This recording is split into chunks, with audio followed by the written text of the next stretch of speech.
My first year as executive director of Save One Life was an exciting one. I was full of energy and desire to learn and find ways to help. I wanted to get out into the field and meet as many partners as I could, and I also wanted to learn what we could do better. What are we missing? Throughout that year, a common story kept presenting itself. Women with bleeding disorders are wildly underrepresented, underdiagnosed, and experiencing unneeded trauma. And that was in the US. What was it like in countries where diagnosis was also very limited in general? I was able to connect with a few of our partners throughout the year, and they kept highlighting that this was a significant issue. I wanted to do something, but how could we start? The first opportunity came on my first official visit as Save One Life's executive director to Kenya. I was traveling with a team of climbers that would be traveling to Kilimanjaro. Memories of my mountaineering days kept coming back, and the joy I felt at hearing the Jambo Bwana on the top of the mountain. But this time, I wasn't there just to climb. The schedule included visiting the homes of many beneficiaries, but also a group meeting at a local hospital. Before I visited, the president of the Jose Memorial Hemophilia Society, Maureen Maruka, and I chatted about providing an opportunity for women and girls impacted by bleeding disorders to speak. That demographic has never had that opportunity, and it seemed like a great place to start.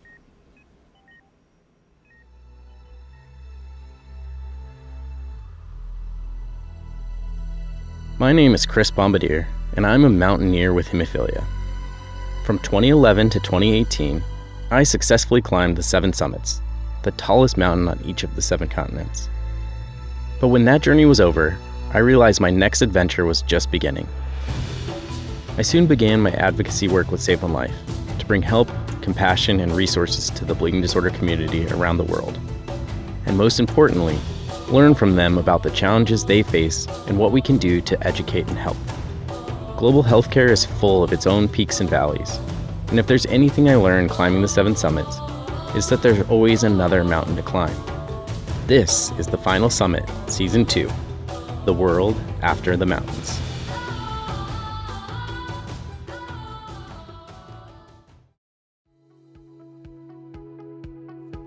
This next segment is brought to you by Genentech. Genentech makes sure that people with hemophilia always have someone in their corner. That's why they've made it possible for you to connect with an account and community manager, or ACM. ACMs offer one-on-one support and can help navigate the insurance process. ACMs are Genentech employees and do not provide medical advice. Always talk to your doctor about treatment options. Sign up for one-on-one support from your local account and community manager at www.talktoanacm.com. This is Maureen Maruka. My name is Maureen Miruka. I am based in Nairobi, Kenya. I'm a mother to Ethan, who's a 14-year-old with hemophilia. And what I do day to day is to work for Care USA, Food and Water Systems, a team. I'm a gender specialist, but my title is for strategic partnerships and research. I met you in 2011, which is hard to believe. It's been over a decade. But in 2019, we got to do something very special, which was a program where women and girls in the community were able to gather and meet for the first time. Can you talk a little bit about that event and what inspired you to hold that conversation? When Ethan was born, and then I had this extensive bleeding, actually back to the pregnancy. Maybe about 5 months of his pregnancy, I experienced a bleeding episode. And it was so severe. Thankfully, I didn't lose him. I lived near the Aga Khan hospital at that time, and I was able to rush to the hospital, and I had this doctor. The pregnancy had already begun with complications at 6 weeks. I was told it was not viable. We cannot find the fetal pole. And it meant that at that time, we began to be very careful about this pregnancy. Got one of the best doctors, Dr. Rukaria, to manage the pregnancy. And so once I had any complication, I would rush to her and she said, let's meet at the hospital right away. Otherwise, I wouldn't have Ethan now. And that was the first one. And then I had a second one again. And to think that I had traveled just at around 5 months of pregnancy, all the way to South Africa and all the way to Grahamstown and 5 hours on the road, and then came back. And then a month after I had all these conversations, I just really believed that this child was meant to be. And so I had again a second bleeding episode. Like I'm just laying in bed and I turn around and wow, there's blood over there. And I called the doctor and said, come into the hospital again. So after that, we began to monitor the pregnancy very closely. We had to do the Doppler scan every 2 or 3 days. And one time the doctor said, you know what, Maureen? The baby has its cord round the neck like twice. You need to come in like right away. So I went in and we had delivered the baby the following morning. And when I woke up, of course, Dr. Dove had come in and done the test and everyone was there. When I woke up at 4 p.m. of the following day and the surgery was in the morning, and the doctor said, you know what, Maureen? The baby had the cord around its neck like 3 times. I have ever seen that so rarely in my medical practice. And remember, she's one of the top gynecologists in Kenya. And then, okay, I'm just trying to say how much drama there was. Then the bleeding would not stop. I would not stop bleeding. I had such bleeding after the birth, and I was like, am I going to die and leave this baby? The bleeding was heavy, and I had to get the small diapers and then cut the sides that are elastic and use them as pads, because then they would go all around. That is what would work. And 4 months into it, I told the doctor, you know what, I'm done here. Yeah, I'd like to see this and have a hysterectomy, because first of all, with all the experiences I've had, I'm done birthing. I'm done having this. You say, no, you're not 34. Yes. And you cannot have, we allow women to have hysterectomies at 35 and above. And I said, I want this now. If you won't do it, someone else will do it. So I went ahead and had a hysterectomy. So fast forward to when we have this meeting in 2019, and we stand in the room and you're like, I had a hysterectomy. When I talk to other people, even the networks that we've worked with you together, the people that have come here visiting, and they're like, I had a hysterectomy because of this and this. So we began to find some common threads, which then women bleeders had, but back in the day at that time, there was no focus on women bleeders as such. I actually remember during Ethan's pregnancy, I nearly had a fall in the bathtub. I'm telling you, that pregnancy. And I prevented myself from getting it, hurt my thigh. And then I had a hematoma like that large on my thigh for a long time. Even when I had the surgery and the hysterectomy, I had a huge hematoma on my abdomen. So fast forward, when we come to put these links together and saying, let us get together and get the women bleeders here to talk about our stories, you saw how taken in I was, how surprised, how messed up I was to say, this is a common story amongst so many women, same experiences. Of course, we want to focus on our children first because that is the focus, but then we realize there is a need here. Women who are carriers and who bleed and have those symptoms. So that is how that conversation began. But before then, of course, I had already been reading, and there had been forums, the annual conference by the World Federation of Hemophilia also had sessions and things like that about bleeding. And I had read a bit about more of that. So it was nice to let's come all the women together and let's talk about our bleeding issues. Your story just speaks volumes too, of all of those instances. You had the hematoma on your leg from the fall, the large one from obviously the heavy bleeding after delivering Ethan. Was there ever any moment where one of the doctors brought up the fact that you could have hemophilia yourself or a bleeding disorder yourself? Was that ever part of the conversation? No, actually, but I remember when I had what procedure did I have? Because before my hysterectomy, of course, I needed to have a pap smear, and I bled more than usual. And the doctor said, this hemophilia of yours. And that was it. But that actually triggered me to go and read, because my pap smear was normal. Yeah. So that triggered me to go and read about why did the doctor say you and that hemophilia of yours.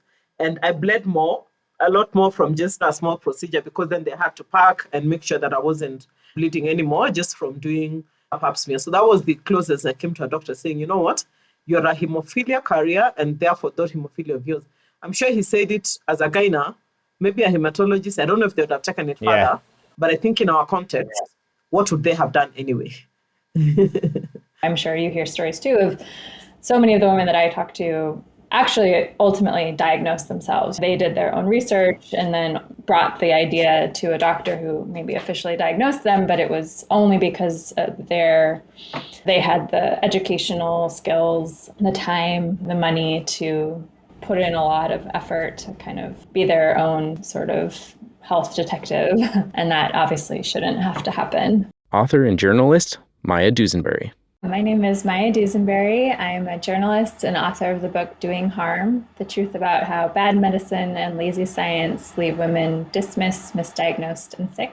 In the book, I lay out the two big problems when it comes to women's health as the knowledge gap and the trust gap. So the knowledge gap just refers to the fact that for decades, if not centuries, since we're focused on male concerns, studied male bodies. It really wasn't until the early 90s that there was a recognition that women needed to be enrolled in clinical studies, and we needed to be at least looking to see if there were any differences by gender.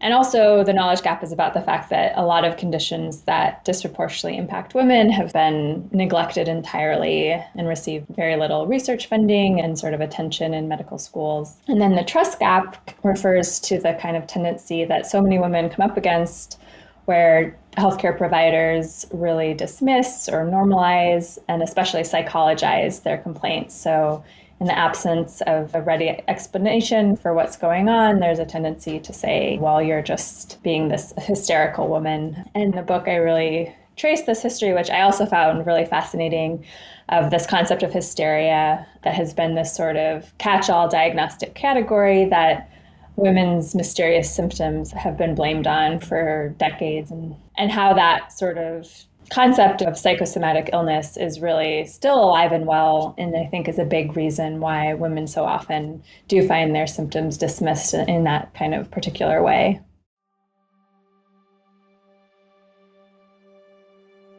When I was a kid, I thought hemophilia was a male disease.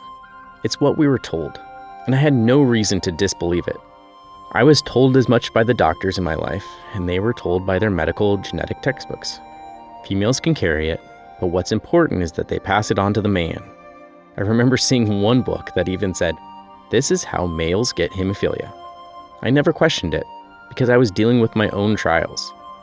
Growing up with hemophilia was hard. It hurt. There wasn't as much education around it, and it made me feel like an outcast. It also just seemed unfair. All the other kids don't have to deal with this, so why should I? But at least I knew what I had, and others knew too. And when I went to the emergency room, I knew that the doctor would believe me. I don't know what I would have done if every time I saw a doctor, I had to convince them I was telling the truth before we could even treat my pain. For women across the world, not just in developing countries, but here in the US too, there's an added barrier to entry, which not only makes finding the right care harder, but it makes it feel hopeless even looking for help. You were mentioning in the book just how long it takes sometimes women to get diagnosed with a particular medical condition compared to men. Could you kind of elaborate on that? And I think that would probably blow most listeners' minds. That is one of the biggest ways to see this bias in the data, because it is an issue that I think is understudied. There's been some sort of experimental studies to show that doctors make different diagnoses based on gender, but I think we also see it in the real world in the fact that for so many conditions, women tend to have these longer diagnostic delays. And often those delays are coming not just because maybe the patient themselves is waiting before seeking treatment, but after they've entered the medical system, looking at autoimmune diseases. There are studies showing that for RA or other autoimmune diseases, women have to go to more doctor's appointments before they get a referral to a specialist and see longer delays for that reason. One particular study that was, I think, interesting was a survey of rare disease patients, so a really wide range of rare diseases. And for some of them, the diagnostic delay between men and women was years. So, Ehlers-Danlos syndrome, which is a genetic condition, I think women were diagnosed in 16 years, and for men it was like 4. And then we also see more acutely when it comes to things that bring people into the emergency room. We see a delay when it comes to getting pain medication. Women tend to wait, I think it was 16 minutes longer than men when they're complaining of abdominal pain in the ER. So that kind of, even a smaller delay on that scale when it comes to something like a heart attack where time is really critical, that can be the matter of life and death. Wow. Yeah, those numbers and those examples are just shocking. I feel like we always think we live in this like very advanced, equitable health system. I would say equitable. I'm doing like air quotes. There's many things that make our health system not equitable, but yeah, getting paid meds in the hospital, it's fascinating.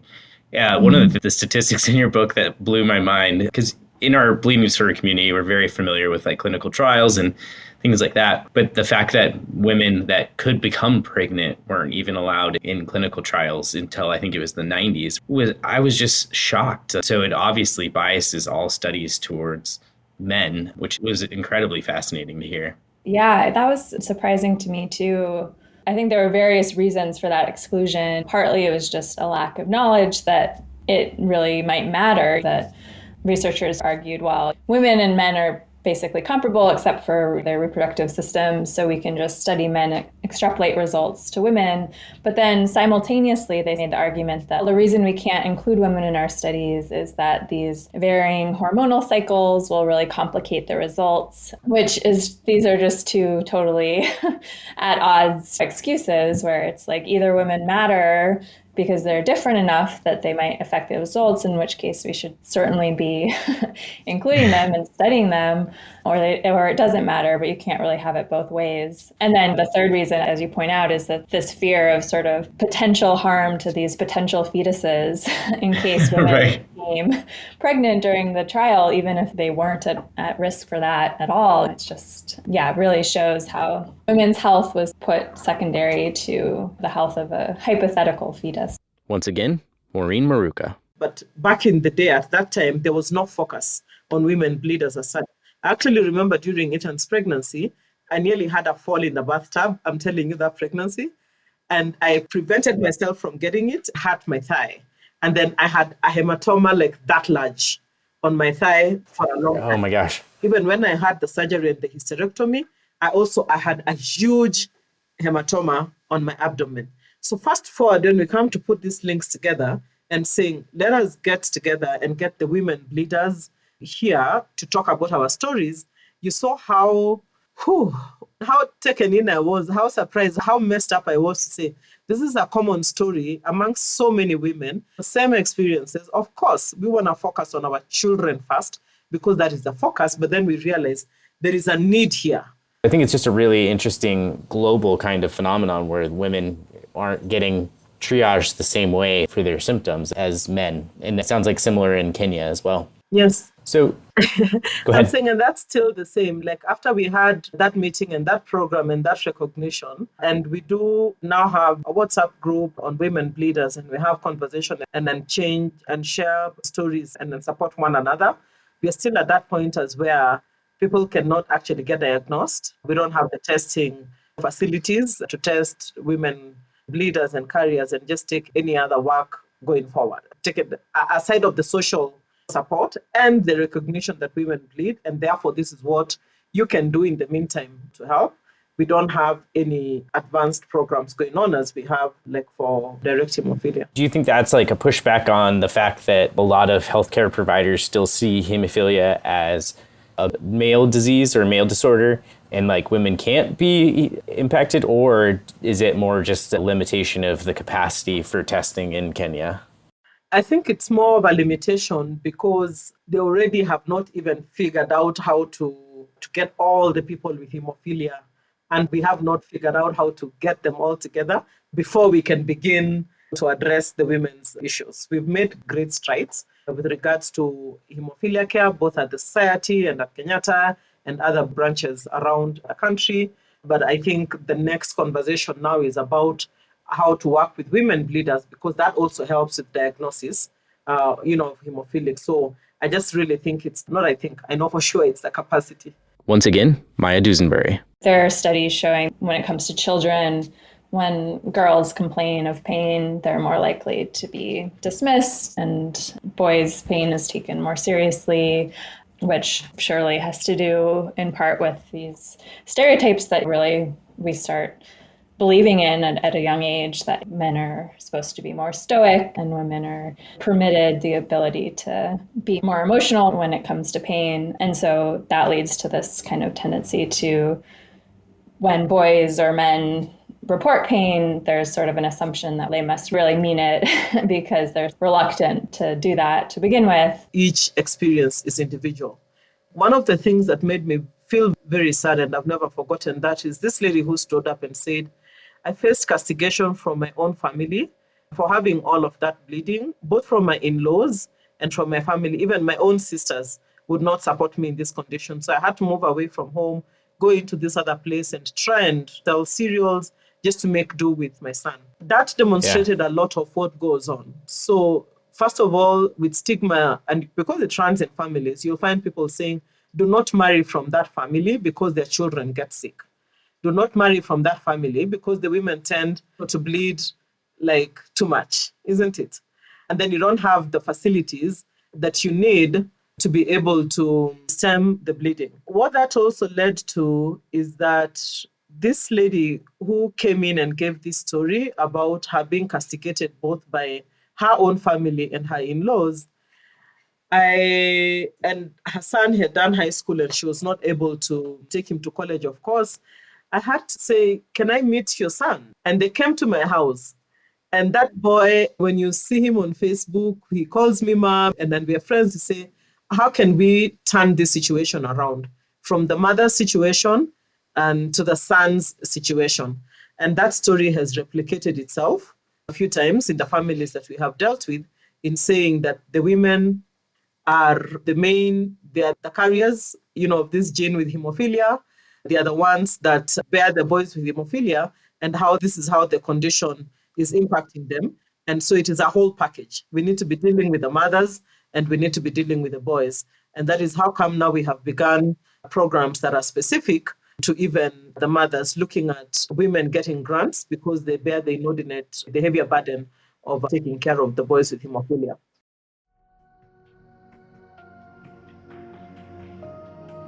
It's a common misconception that hemophilia is only a male disease, or that bleeding disorders in general only affect men. And while it's more commonly found in men, it's hard to figure out if that's because it's actually more common, or if it's because that's the only place we've traditionally looked. For most women around the world, healthcare has never been equal. We need to reframe the conversation and begin questioning what we've always known in a traditionally male world. It's time to shine a spotlight on the inequality gender plays in treatment and diagnosis around the world. Thankfully, a seismic shift has begun in our understanding of healthcare and gender. But the conversation is only beginning. It requires us to throw away years of tradition in favor of a more just and equitable world. Not just in nations who lack access to resources, but in wealthy nations like mine. In the US, the more we understand where traditional medicine has failed, the more we can undo generations of injustice and finally make a more equitable world. It's on us, all of us, to find our blind spots and change.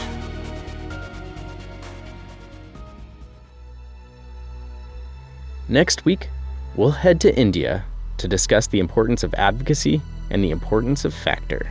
It's not a time that we're gonna back out, that we're gonna desist. We're not gonna wait until a new person comes into office, but we're going to keep pushing on this person. And for us, it's important that they see the result. I'm Chris Bombardier. Until next time, keep climbing your own mountain. The Final Summit is produced by BloodStream Media. Learn more at bloodstreammedia.com. This episode is hosted by Chris Bombardier, written by Drew Johnson, edited by Greg Bernard, produced by Keith Corneluk, executive produced by Patrick James Lynch. The Final Summit was also made possible by support from Genentech. Visit genentechhemophilia.com to take a look at how they are supporting the hemophilia community.